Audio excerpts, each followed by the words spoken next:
पत्रकारिता कई तरह की होती है, तो इस वीडियो में हम ये जानने की कोशिश करेंगे कि पत्रकारिता के प्रमुख प्रकार कौन कौन से हैं और उसमें किस तरीके से काम होता है। साथ ही आपके द्वारा कमेंट करके पूछे गए सवालों का जवाब भी दिया जाएगा, इसीलिए इस वीडियो को अंत तक जरूर देखें ताकि हो सकता है आपके किसी सवाल का जवाब यहाँ मिल जाए। वीडियो में आगे बढ़ने से पहले चैनल को सब्सक्राइब कर बेल आइकन को भी ऑन कर दें ताकि इसी तरह से पत्रकारिता से संबंधित नए वीडियो की नोटिफिकेशन आपके पास सबसे पहले पहुंच सके। पत्रकारिता के प्रकारों की बात करें तो मुख्य रूप से पत्रकारिता के 5 प्रकार होते हैं, जो इस प्रकार हैं।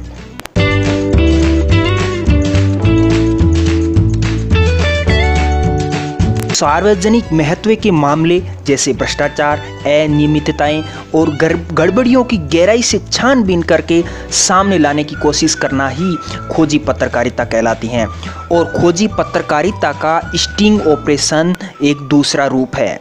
स्टिंग ऑपरेशन का मतलब आप यूं समझ सकते हैं कि अनलीगल रूप से कहीं कुछ काम हो रहा है और मीडिया संस्थान को पता है, लेकिन उस खबर को वजनदार बनाने के लिए या उस खबर को किस आधार पर दिखाए ताकि जनता को महसूस हो जाए कि हाँ वाकई यहाँ पर अनलीगल तरीके से काम हो रहा है। यानी संक्षेप में कहे तो उस खबर को दिखाने के लिए मीडिया संस्थानों के पास कोई सबूत नहीं होता है और उस सबूत को इकट्ठा करने के लिए स्टिंग ऑपरेशन किया जाता है। एक उदाहरण लेते हैं, जैसे मान लेते हैं कहीं शहर में देर रात तक शराब बिकती है अनलीगल तरीके से, तो इसको दिखाने के लिए किसी मीडिया संस्थान या कोई अखबार स्टिंग ऑपरेशन करेगा और इस स्टिंग ऑपरेशन करने के लिए या तो वो खुद पत्रकार जासूसी कैमरे के साथ शराब खरीदने देर रात उस दुकान पर जाएगा और वो सारा सब कुछ रिकॉर्ड हो जाएगा, तो दूसरे दिन अखबार में खबर प्रकाशित कर सकते हैं कि किस कदर शहर के अंदर देर रात तक वो फोटो के साथ कि स्टिंग ऑपरेशन में ये खुलासा हुआ कि देर रात तक शहर में शराब बिकती है। तो ये एक उदाहरण हुआ आप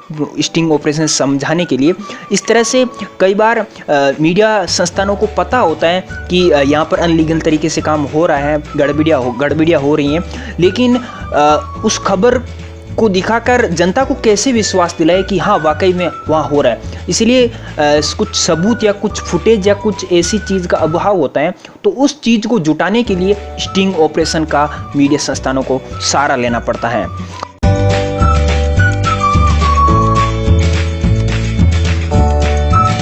दूसरी पत्रकारिता है वॉचडॉग पत्रकारिता।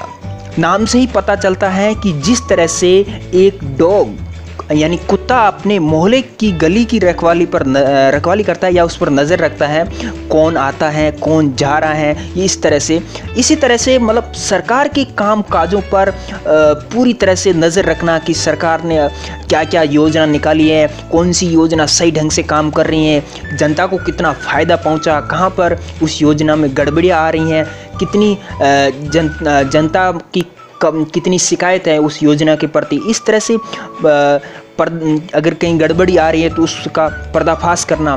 तो इस तरह से जो पत्रकारिता होती है इसे वॉचडॉग पत्रकारिता परंपरागत रूप से कहा जाता है।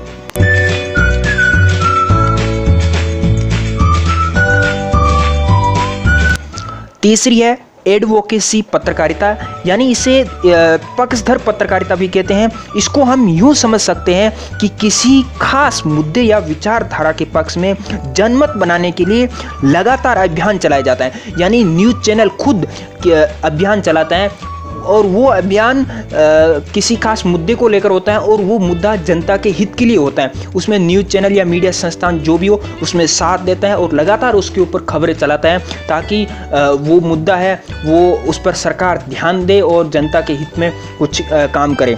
उदाहरण के लिए मैं समझाऊं तो जैसे हाल ही में अभी सुदर्शन न्यूज़ के द्वारा चलाया जा रहा जनसंख्या नियंत्रण के लिए मुस्लिम के 2 बच्चे ही हो, इस तरह का जो सुदर्शन न्यूज़ के द्वारा देश भर में अभियान चलाया गया था, ये एक तरह का छोटा सा समझ सकते हैं, मतलब आपको समझाने के लिए उदाहरण दे रहा हूँ इस तरह से।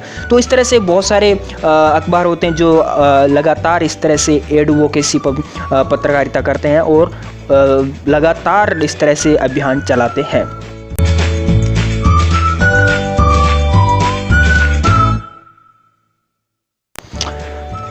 पित्त पत्रकारिता यानी येलो जर्नलिज्म, आज के समय इसका बहुत ज़्यादा बोलबाला है। पाठकों को लुभाने के लिए झूठी अफवाहें, आरोप प्रत्यारोप, प्रेम संबंधों आदि से संबंधित सनसनीखेज समाचार चलाना ही पित्त पत्रकारिता है यानी येलो जर्नलिज्म। अभी ताज़ा उदाहरण आपको दूं, आप ऐसे आसानी से समझ सके तो दिल्ली के बुराड़ी में 11 लोगों की जो मौत हुई थी, उस मौत पर किस तरह से टीवी चैनलों ने अफवाहें चलाई थी कि इस गली के अंदर भूत घुस गए हैं और लोग डरे हुए हैं। बाद में वाकई में फिर एनडीटीवी ने सही खबर चला के बताया था कि यहाँ पर इस तरह से लोग डरे हुए नहीं हैं।